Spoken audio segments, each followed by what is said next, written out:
E o David vai fazer o preparo da noite de hoje. Obrigado. Boa noite. O preparo da noite de hoje é do livro psicografado por Divaldo Franco e ditado pelo espírito Joana de Anjos, Vida Feliz. É o texto de número 55. Não troques a paz da tua consciência de amanhã pelo prazer corruptor de hoje. O que não é moral jamais proporciona harmonia. Fugidio e devorador passa rápido, deixando ácido de insatisfação a queimar o corpo e sombra de remorso na consciência magoada. Permanece sedento, mas não arrependido. O que experimentaste não te atormenta. O que te falta agora, mais tarde chegará bem para a tua satisfação. Nossa querida Joana, ela é sutil e ela faz uma colocação inicial diferenciando bem e mal, não é essa a questão, e trocando essa noção que a gente tem quase que naturalmente na nossa cultura judaico-cristã pela questão da consciência, e opondo essa nossa consciência, essa paz de consciência, ou essa consciência plena, pelo nosso desejo. Não é que nosso desejo seja algo ruim ou mal, não é essa a questão. A grande questão é que a satisfação, quando a gente busca a satisfação de um desejo, ele parte da gente. Há uma grande diferença entre a satisfação pessoal momentânea, aquilo que vem de dentro, e a gente muitas vezes não sabe de onde vem de dentro, ou como é que aquilo chegou lá. Ou se essa punção, essa energia que está dentro da gente, buscando algo, é algo real, é algo que vai me dar uma satisfação a longo prazo, é algo que vai me dar uma satisfação como pessoa, ou é algo como gostar de comer chocolate. Muitas vezes, muitos erros passam por aí, de pequenas atitudes, de pequenas coisas. Mas existem outras questões e outras fórmulas aqui. Joana não está colocando uma questão de mudança de hábito. Ela está colocando uma questão vertical, de aprofundamento. Essa mesma energia, né, que Santo Agostinho até lembra, na dúvida, abstenha-se. Ela coloca, a gente pode se controlar. Eu não vou fazer isso. E eu estou colocando aqui qualquer coisa. O chocolate foi só um exemplo. Eu estou colocando qualquer coisa aqui. A gente tem tanta coisa que o ser humano é tão rico. Errar, às vezes, é um caminho só. Aliás, acertar é um caminho só. Errar, a gente tem uma criatividade enorme para errar. Então, a gente não precisa citar, porque cada um sabe por onde anda o coração. Essa energia que vai, no primeiro momento, ser utilizada para controlar, não vou fazer isso. Depois que a gente ganha o hábito de não fazer aquele, porque a necessidade continua latejando, mas essa energia, ela tem que ser cada vez mais forte.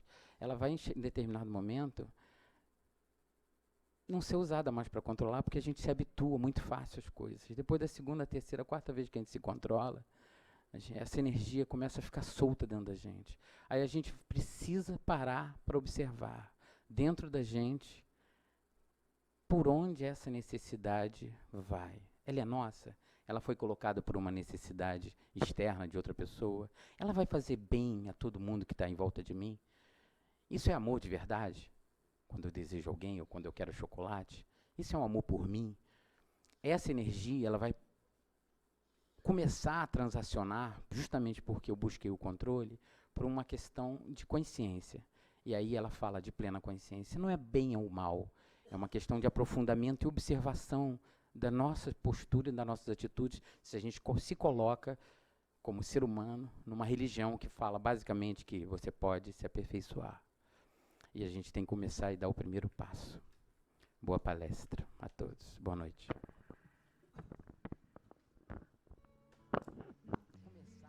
Jesus, amoroso Mestre, nosso amigo,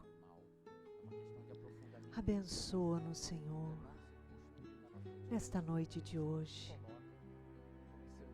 pois aqui viemos buscar estar mais próximo de Ti, abrando os nossos corações e orienta os nossos caminhos.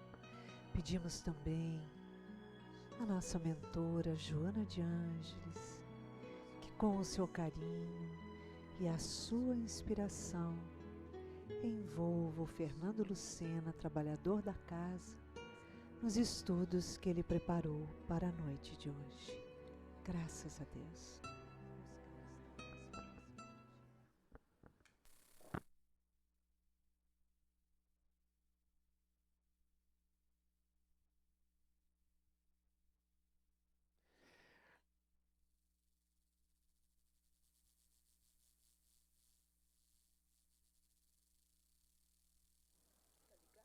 Eu acho que sim. A luzinha tá verde. Alô, alô, foi. Repito? É, né? Então o tema que nos foi conferido hoje à noite, confesso a vocês que desde o primeiro momento que eu recebi, e aí primeiro você para entender uma palavra, em princípio simples, não muito comum no nosso dia a dia, e quando você começa a ler um pouquinho, a procurar por esse termo e textos que se refiram a ele, você vê que ele é muito mais profundo, eu diria pelo menos para mim, até um pouco complicado da gente poder tratar. Por que eu digo complicado? Porque algumas coisas que eu separei aqui, que eu tenho certeza que não vai dar tempo de mostrar tudo, mas enfim, vamos ver como é que acontece. São coisas relativamente simples, são alguns postulados colocados por Joana, por Emmanuel, pela nossa doutrina, que a leitura não é difícil de ser apreendida. Mas na hora da prática, na hora do sentimento e na hora da interiorização disso, pelo menos um pouquinho, para mim, me parece complicado. A transitoriedade, eu queria começar conversando com vocês, porque algumas vezes que eu recorria a textos, esbarra pela palavra felicidade, esbarra pela palavra de satisfação, por termos como valores, sentimentos, sofrimento.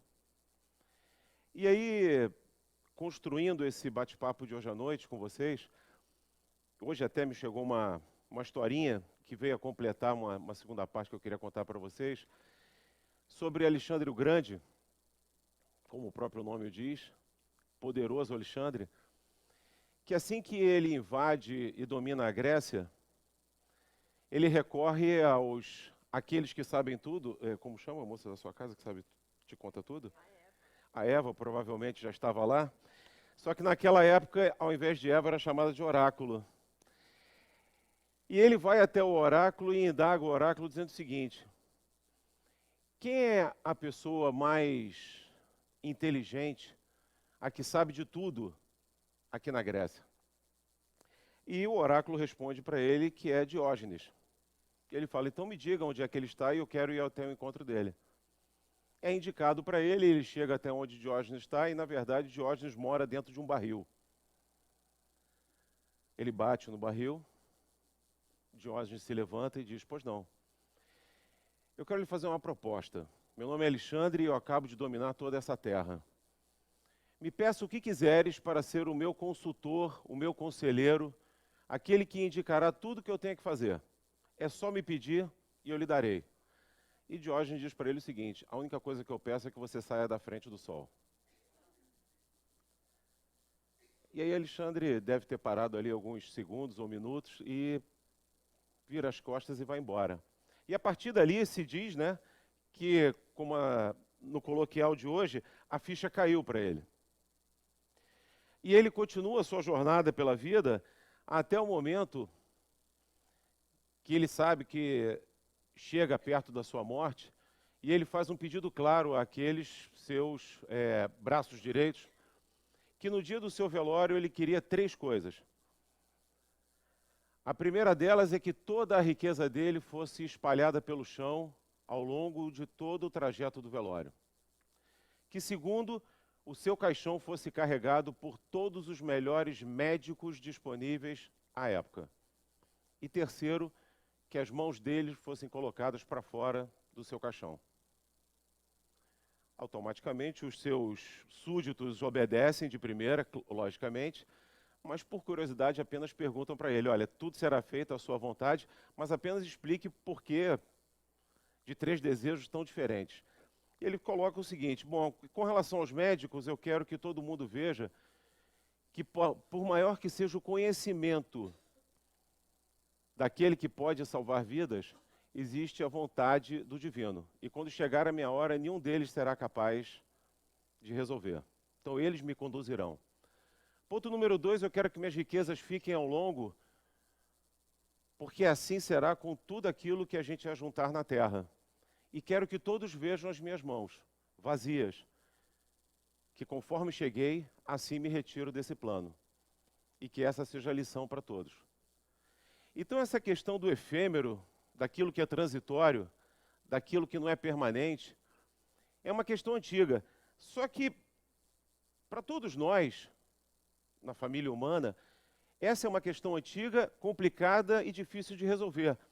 Não muito difícil, haja vista se a gente visitar um museu e você vai ver quantas histórias de tantas riquezas, de tantos povos que vieram até depois deste, são várias histórias que existem, que pedem para ser sepultados junto aos seus tesouros, estátuas são erguidas em mármore, em ouro.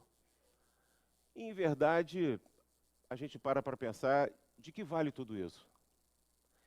Só que esse desejo do que é transitório, ao observarmos a própria natureza, a obra do Criador, em sua perfeição e a própria natureza humana, a gente pode parar para pensar e até ser um pouquinho, eu diria assim, quase que atrevido a gente poder imaginar o seguinte, por que uma natureza tão perfeita, por que um ser humano tão perfeito, se ele não é para sempre? Há ditado que diz que se você olhar para um rio, aquela água que passa não passará novamente. E assim é a vida, a cada minuto, a cada segundo que aqui a gente chega, esse minuto, às 8 horas da noite, quando a gente chegou aqui, essa 8 horas não volta mais. Ela já passou.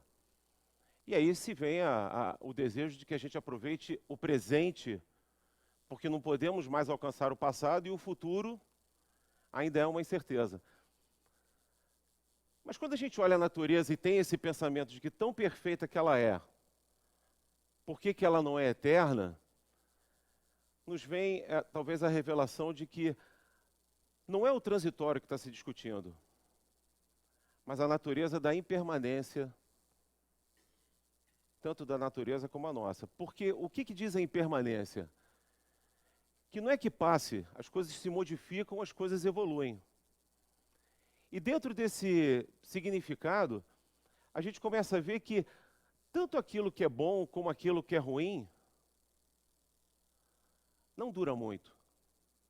E quando a gente fala muito, ou se a gente falar rápido, a gente tem que parar e pensar o seguinte, o que a gente se refere em termos de tempo? Talvez uma dor de dente, 5 minutos, seja algo insuportável. Talvez a saudade de um ente querido, 5 anos não bastem para cessar.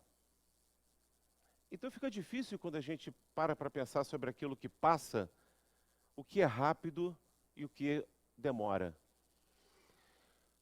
Seguindo então nesse raciocínio, eu estou tentando ao máximo não filosofar aqui com vocês, embora o termo peça um pouquinho disso, mas eu acho que, no mínimo, eu queria aqui compartilhar com vocês algumas provocações e algumas dúvidas que eu permaneço com elas mesmo depois do estudo do tema. Mas eu acho que até numa leitura final do texto de Joana, o desejo é de que a gente realmente não tenha a resposta, mas que a gente raciocine sobre a pergunta.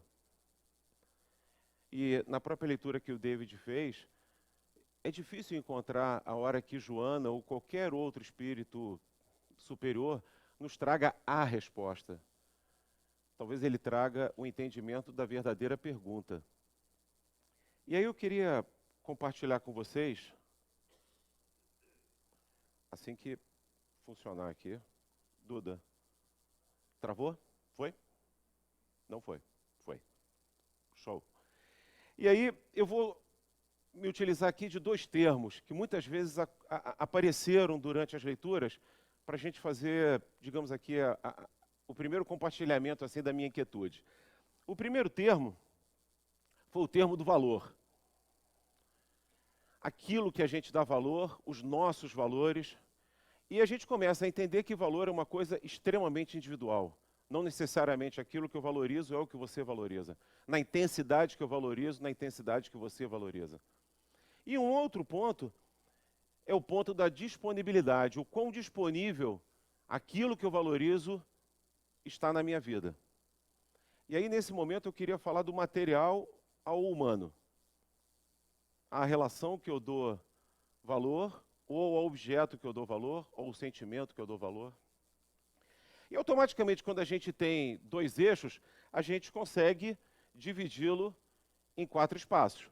Considerando que aqui eu tenho o ponto zero e que essa seta aí caminha para o infinito, em termos de aumento dessa gradação, tá? Aquilo que eu não dou valor e que também não está disponível na minha vida, a gente pode dizer que a gente não percebe. Então, se eu falar sobre a comida típica do Camboja com vocês, talvez seja uma coisa que pouco importe, talvez a quase todos que estão aqui presentes. Não tem por que dar valor, não sei do que se trata e também não me faz a menor falta durante o dia a dia. Se a gente parar para pensar, há 30 anos atrás, um aparelho que está no bolso de cada um de nós ou na bolsa, se ele fosse apresentado, você fala assim, não vou querer andar com esse troço carregando para lá e para cá. No entanto, 30 anos depois, é esse troço que nos faz retornar à casa para podermos nos sentir um pouquinho mais seguros, né? A gente pode deixar até a identidade, o CPF, tudo em casa, o cartão de crédito, mas o celular, eu tenho que ficar junto com ele. Por isso que, geralmente, aqui na casa, quando a gente fala assim, desliguem os celulares, a minha sugestão até é o seguinte, a gente não precisa desligar o celular, a gente precisa se desligar do celular. Ele pode até ficar ligado. Por quê? Porque, às vezes, mesmo desligado, não tocando ou chamando, as pessoas gostam de olhar para ele. Né, porque ficam inquietas do tipo, por que há tanto tempo ele não toca, por que há tanto tempo não chega uma mensagem? Né, então, na verdade, não é o aparelho o problema, na verdade é a minha relação com ele. Né? Bom, seguindo então aqui nessa escala, daquilo que tem valor, daquilo que está disponível, a gente vai para um outro, que é o seguinte, extremamente disponível, mas eu não dou muito valor. Então, automaticamente, qual é a consequência? O desperdício. Então, eu tenho isso abundante na minha vida, mas se eu dou pouco valor a isso, não sei aí a ordem dos fatores, não sei se justamente não dou valor porque eu tenho demais. E uma das leituras que fiz falou sobre a grandiosidade da escassez. E ele diz que a escassez tem uma coisa muito boa, ela disciplina. Como a gente não sabe se vai ter amanhã, a gente guarda de hoje. Mas ele fala também que a abundância também é poderosa. Porque através da abundância, se nós formos inteligentes, a gente pode multiplicar o bem e praticar muito mais o amor. Portanto, não é ter abundantemente que é o problema, e sim o que a gente faz com aquilo que a gente, entre aspas, tem demais. Partindo para um outro quadrante, a gente vai ter o quê? Grande valor e pouco disponível. Aí vira desejo. Ah, se eu tivesse. Ah, se eu pudesse. Ah, se ele ainda estivesse aqui conosco. O problema do desejo é que a gente sempre deseja alguma coisa. É um problema até quando você encontra uma pessoa que você pergunta, você deseja alguma coisa? Ela fala, nada. Porque o próprio Diógenes pediu que você saia de frente do sol. Então, por mais simples que seja o desejo, ele sempre existe. E existe um profissional filósofo, professor, Clóvis Barros, que falou certa vez numa palestra uma coisa muito interessante. Ele falou que a gente vive buscando a felicidade, que a felicidade muitas vezes para as pessoas é o encontro com os seus desejos. Mas como a gente deseja sempre alguma coisa, assim que a gente consegue alcançar aquilo que a gente desejava e poderia começar a ser feliz, às vezes a gente deseja algo mais. E se a gente voltar ao exemplo do nosso celular e parar para pensar quem trocou nos últimos tempos o seu aparelho, trocou provavelmente por um mais completo, mais bonito, mais potente, onde a memória dele é muito maior, onde a câmera tem mais megapixels, onde a capacidade da sua agenda telefônica cabe muito mais nomes. Mas aí a pergunta que fica é, Isso tudo porque o último que você tinha, você usou por completo? Não, de forma alguma. Não deu. Teve até algumas características deles que eu nem explorei, não deu tempo. Mas eu desejei um outro. E eu trabalhei para isso, eu mereço me dar esse mimo, né? E esse é o problema, a gente vive procurando alguma coisa, e é assim, eu desejo enquanto não tenho, e assim que tenho, paro de desejar e começo a desejar outra coisa. É como se fosse um sentimento igualzinho para o dia de hoje da criança. Ela pede, pede, pede, no dia que você dá, um dia depois está encostado num canto. E ela quer outra coisa. E ele compara exatamente isso com nós, seres humanos, onde a gente deposita o nosso ticket de felicidade no alcance, na conquista de um determinado item, de determinada relação. E ele coloca isso como um perigo.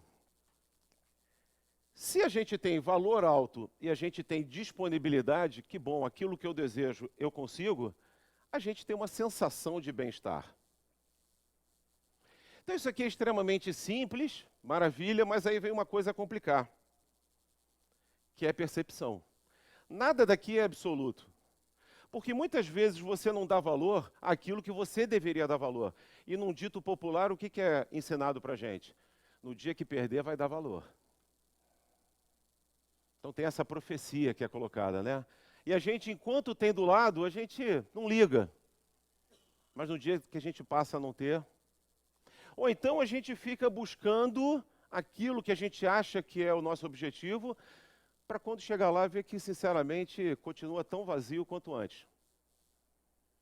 E é em cima exatamente dessas afirmações que a gente chega à conclusão, voltando ao ponto da transitoriedade, daquilo que me incomoda, daquilo que me dá uma sensação, me dá uma dorzinha no estômago quando eu penso, poxa, não é para sempre.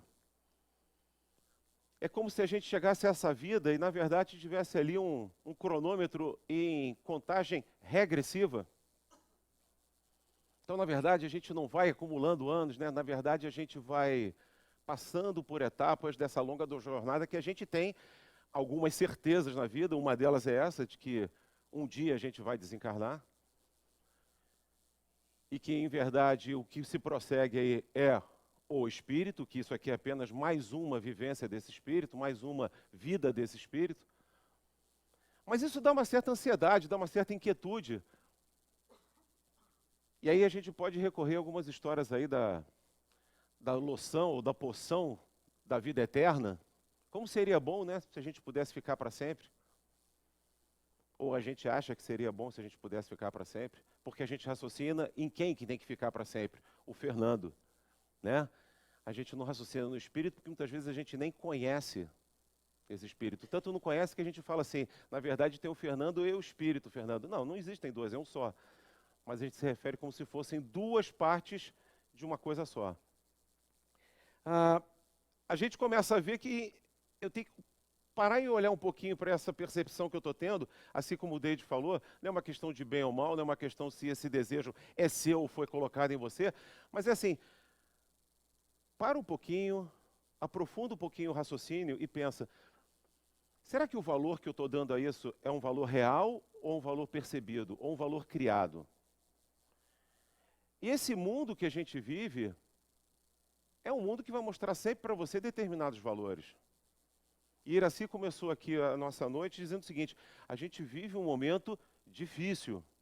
Mas será que muitas vezes, em prol daquilo que a gente escuta e assiste, ele fica tão difícil que parece impossível? E você até se incomoda com quem está bem. Quando você pergunta para uma pessoa, ei, como é que vão as coisas? Ela, muito bem. Você fala, poxa, mas não é essa a resposta que você tem que dar. Não em 2016, com tudo que está acontecendo. Não pode estar muito bem. Se está muito bem, você tem algum problema mental. Ou está mentindo. Não, porque a questão é o seguinte, realmente não está fácil. Agora, não significa que tem que estar difícil para mim. Eu posso estar olhando, de repente, a parte cheia, por menor que seja do copo. Por menos cheia que seja. É fácil? Não, não é. E talvez fique mais fácil quando está distante da gente, né? A gente sabe que tem uma crise, mas quando ela bate na porta lá de casa, aí a gente percebe como ela é. A gente sabe que é difícil, por exemplo, perder um ente querido, mas quando é o ente da nossa família, a gente realiza realmente como é que é. A gente sabe que o tal celular, por exemplo, que eu dou tanto valor a ele é transitório. Transitório por excelência porque é tecnologia. E assim que provavelmente que você compra, lá no próprio lugar que o fabricou, já está lançando 1 ou 2 modelos à frente. E isso chegará a você como um desejo. Ou é transitório porque não só você o quer, como outras pessoas, inclusive aquelas que não têm posse para conseguir comprar. E qual é a forma que elas vão conseguir ter? Tirando de você. E ele é transitório. Então, se a gente acreditar e conseguir aceitar de que ele é transitório, quando ele for, eu já sabia. Mas eu penso, é assim que a gente pensa? Né?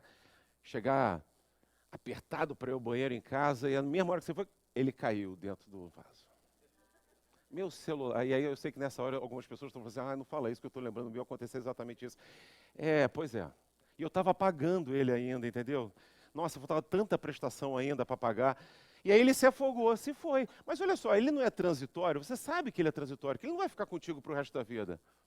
No mínimo um dia ele vai enguiçar, digamos, ou ele não vai ser mais compatível com a tecnologia existente. Mas a gente sofre. E sabe o que é mais engraçado, gente? É que a gente começa a perceber que esses sentimentos continuam dentro da gente, mesmo quando a gente está dentro de uma casa espírita, estudando o espiritismo, falando sobre o espiritismo. A gente ainda continua meio que embriagado nesses valores da vida, nesses sentimentos, nesses desejos, e continua sofrendo ainda. É claro que a gente percebe, é claro que a gente luta um pouquinho mais contra eles, mas a gente continua ainda neles. E o convite da doutrina e da nossa própria mentora é que a gente pare para pensar, não que a gente tenha que mudar de hoje para amanhã, mas que a gente dê o primeiro passo. Que a gente realmente comece a se desapegar daquilo que a gente sabe que não será para sempre. Se nem você mesmo é para sempre, imagina tudo aquilo que te rodeia. E Joana, o David aqui colocou, né, ela tem um jeitinho especial de ser, e entre algumas características, ela é extremamente contundente. Nas suas leituras, o dedinho de Joana vai exatamente, não em você, mas vai no ponto certo da sua ferida. Mas, ao mesmo tempo, por muito boa que é, ela não só cutuca a ferida, como também ela é didática. E ela coloca, eu sei que está doendo, mas deixa eu te dar uma dica para fazer parar de doer. E aí eu peguei uma partezinha de Joana, que dá algumas dicas, não uma receita de bolo, absolutamente, né? Porque cada frase dessa aqui que eu coloco para vocês, daria para a gente ficar conversando aqui bastante tempo. Mas pelo menos uma trilha para você seguir. Pelo menos para você poder avistar uma luzinha no final do túnel. De parar de sofrer por aquilo que não te faz feliz, e não te faz feliz porque hoje você tem a falta daquilo, ou você percebe que um dia terá. Então, dessa forma, ela coloca o seguinte, a primeira coisa, considera a tua própria fragilidade e que isso não difere dos demais.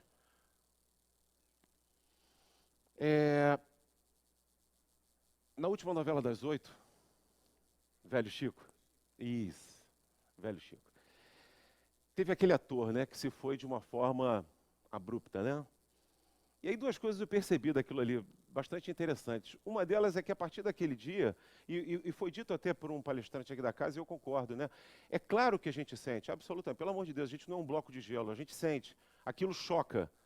Nossa, imagina o quanto choca para quem é ainda mais próximo, a gente, pelo menos a relação que eu tinha era através da tela, mas para quem tinha uma relação com ele real. Mas provavelmente naquele dia, muito mais gente morreu. Provavelmente, antes daquele dia, muito mais gente morreu, talvez até da mesma forma ou mais violenta. Mas a gente praticamente catalisou em cima daquele personagem toda a nossa lamúria. E foi interessante ver que a partir daquele dia, algumas pessoas começaram a marcar hora para sofrer. Hoje eu não posso perder a novela. E já sabia que quando ligasse a novela, ao ver a cena, ia falar assim, gente, que coisa triste. Mas você sabe que vai ser. Mas então é sofrimento com agenda. Então, tipo assim, eu vou sofrer outra coisa. Por favor, não me liga, não me chama, eu não posso sair hoje. Por quê? Porque eu preciso assistir a novela. Mas por quê? Por causa daquele moço que se foi, entendeu? Então é uma coisa tão emocionante. Né? E a pedido da família, pelo menos assim eu li, né, foi que não se modificasse o final, apenas a câmera fez ali um recurso ali, né, de visual, como se fosse o rosto dele olhando para as pessoas. Mas pesado, né? Então a gente, teve um texto do Pedro Bial, muito interessante, que ele falou assim, como é que chama ele? Domingos Montagnier. Domingos Montagnier, quando ele falou da ida do Domingos Montagnier, ele falou assim, mas como assim ele morreu? Não! Ele tinha dentista segunda-feira marcado já à tarde. A gente tinha combinado de quarta-feira de manhã ligar, queria falar com ele. Não, como assim morreu? Daqui a 15 dias a gente estava combinando fazer um churrasco. Como assim? Porque realmente a gente não se conforma. Como é que ele estava aqui agora e agora não está mais? Imagina com quem estava almoçando com ele. Ele acabou de estar aqui e agora não está mais. E é assim cada um de nós. Qual é a certeza de que a gente pode estar aqui amanhã? E a gente para pensar o quão inútil o esforço que a gente está fazendo para um plano daqui a 5, 10 anos. A gente sabe se a gente vai poder... Veja bem, é bom pensar no futuro, né? Senão vira até depressão, né? Se eu não imagino que eu tenha nenhum futuro. Mas para que juntar tanta coisa se a gente não tem a certeza plena de que a gente vai fazer uso e fruto daquilo que a gente está sofrendo tanto agora e perdendo o tempo do presente em fazer uma aposta no futuro? Então, pelo menos assim eu considero essa primeira frase que a Joana fala. Considera isso. É frágil. Mas não é isso que interessa, porque o que é frágil é a vida. Mas o espírito e o encontro com o divino, isso é o que vale a pena. Ponto número 2, observa o esforço do teu próximo. E é bom a gente começar a olhar um pouquinho o outro e tentar ter um pouquinho de empatia e calçar o sapato do outro. Principalmente aqueles que têm uma condição diferente da nossa, como se a gente voltasse para aquele gráfico anterior. Onde aquilo que hoje eu estou desperdiçando, porque é abundante na minha vida, eu pudesse observar aqueles que, nossa, se pudessem ter 10% daquilo que eu tenho, poderiam dar, quem sabe, o dobro do valor que eu dou. Isso não é difícil de encontrar, está bem perto de vocês, é só vir aqui no domingo. Você vai encontrar N pessoas que, enquanto você se incomoda com o caroço que tem no seu colchão, ela não tem nem cama. Quando você se incomoda se hoje é fusilli ou espaguete, ela não tem a menor certeza se ela vai conseguir almoçar. Então, é fácil a gente começar a olhar para aquele que não tem e começar a observar o seguinte, como é que ele faz para ser feliz? Ele está rindo de quê? Não é possível. Absurdos que a gente até já escuta, né? Sempre que acontece uma catástrofe dessa em alguma comunidade, tem sempre algum engraçadinho de plantão, um irmão assim um pouquinho mais zombeteiro, que diz o seguinte, como assim o pobre perdeu tudo? Ele não tinha nada. É tão bom a gente comentar a vida do outro, porque a gente não vive ela. E a gente pode parar de pensar nela assim que a gente quiser, mas quem está dentro dela sabe que tem que encarar, que tem que enfrentar. Do tipo, é o que tem para hoje, então vamos lá. No ponto número 3, diz, treina a paciência. Essa então eu parei assim, umas 2 horas para ficar lendo.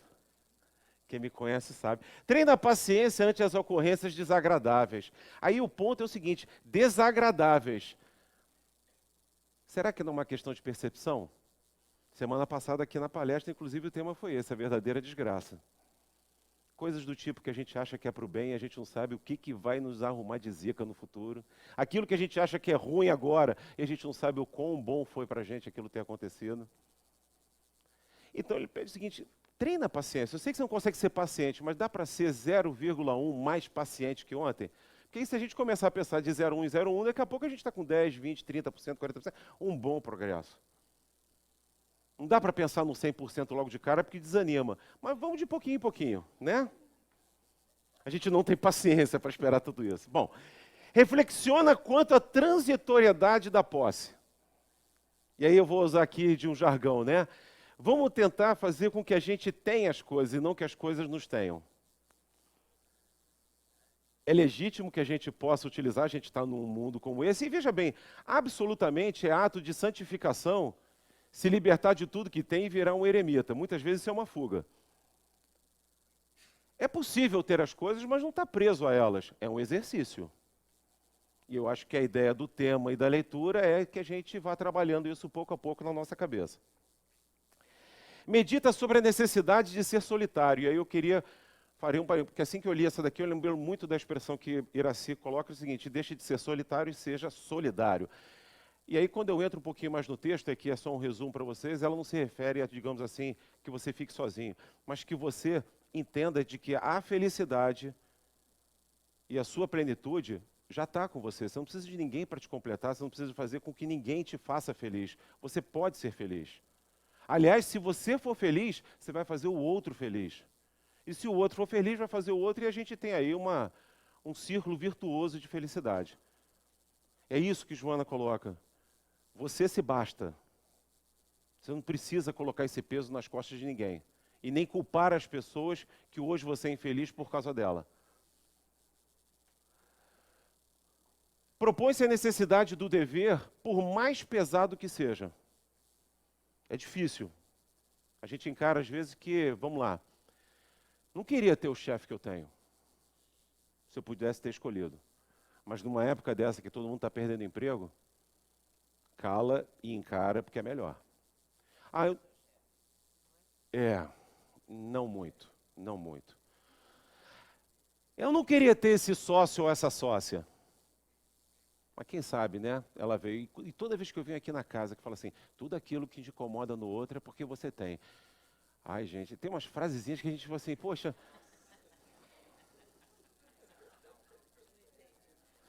E está aqui na sala me olhando, a minha professora do curso de autocura, que eu me lembro que ela falou assim, escreve no papelzinho 3 coisas que te incomodam.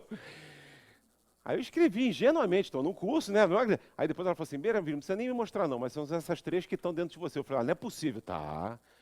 E faz todo sentido. Por que que tá? Porque você reconhece. Porque se ela fosse completamente desconhecida, você falou assim, isso não me pertence, não faço a menor ideia do que você está falando. Mas se eu reconheço, é porque provavelmente ela está. Talvez não esteja tão latente no seu dia a dia. Talvez não esteja em cima do tapete. Mas está, dentro da sala. Entendeu? E aí a gente tem que buscar, conhecer, dominar, eliminar, preferencialmente. Mas não é fácil. Então, por mais difícil que seja, encara, vai. Não vou dizer para vocês que é fácil vir para cá domingo para trabalhar na cesta básica. Não. Eu imagino o pessoal do berçário acordar cedo, vir para cá para limpar bumbum de neném, gente. E o neném tem uma capacidade de fazer de uma forma muito ruim, muito ruim. Eu não sei o que processamento é aquele, né? Mas, assim, invade a casa o odor, né? E você sabe que é que nem a história do sofrimento com a hora marcada. Você sabe que é aquilo que te aguarda, né? Porque ela, é claro, o neném vai fazer. E aí você carrega, e você faz, e você sua, e vai para lá e para cá. Mas posso dizer uma coisa para vocês, gente? Mais difícil do que ver é não ver. E aí eu não vou ser aqui hipócrita com vocês, é não vir pelo peso na consciência de que a gente fica. De que o teu já está resolvido, mas tem tanta gente que ainda precisa da tua ajuda. Então o motivo para não vir, você tem que buscar realmente um motivo forte, para você ficar bem com a tua consciência. Porque a consciência pesa. Não precisa ninguém te dizer, você já sabe. Então quando a Iraci aqui chama o trabalhador, como o próprio texto nos diz, né? Que se você não sabe, a gente pode ignorar, mas a partir do momento que a gente sabe e a gente conhece, por que a gente ainda resolve ignorar?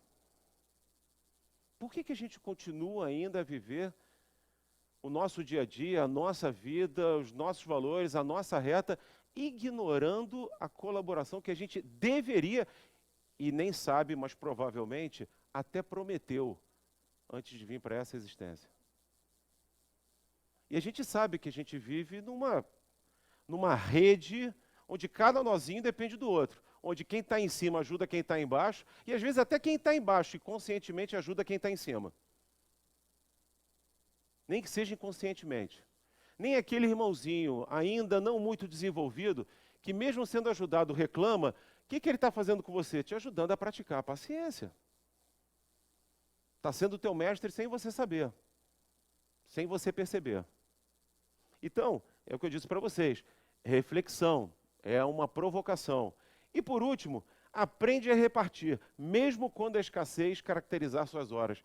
É impressionante, mas a Quentinha, por exemplo, eu não faço o trabalho da Quentinha, confesso a vocês que talvez tivesse assim pouca estrutura para talvez presenciar algumas coisas que eu imagino, que nem no trabalho social.